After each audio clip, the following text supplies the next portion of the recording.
রামাদানের পবিত্রতা রক্ষার্থে এই মাসটিকে আপনারা ব্যবসা মুনাফা লাভের মাস হিসাবে পরিগণিত করবেন না। আগামীকাল থেকেই সারা দেশে শুরু হতে যাচ্ছে পবিত্র মাহে রামাদান। আমি দেশবাসীকে পবিত্র মাহে রামাদানের শুভেচ্ছা জানাই। রামাদান আত্মশুদ্ধির মাস।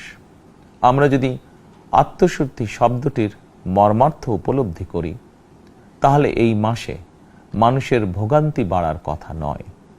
যদিও আমাদের অনেকের মধ্যেই এই মাসটিকে ঘিরে ব্যবসায় অধিক মুনাফা লাভের প্রবণতা লক্ষণীয়।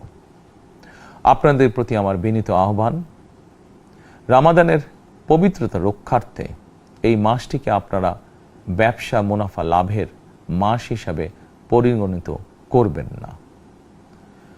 দ্রব্যমূল্য যাতে সাধারণ মানুষের নাগালের বাইরে না যায়, এ ব্যাপারে ব্যবসায়ীরা দয়া করে সতর্ক থাকবেন।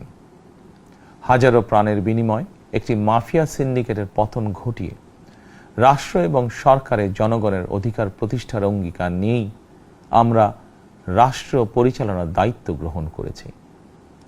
বিএনপি সরকার সকল ক্ষেত্রে অনাচার অনিয়মের সকল সিন্ডিকেট ভেঙে দিতে বদ্ধপরিকর ইনশাআল্লাহ।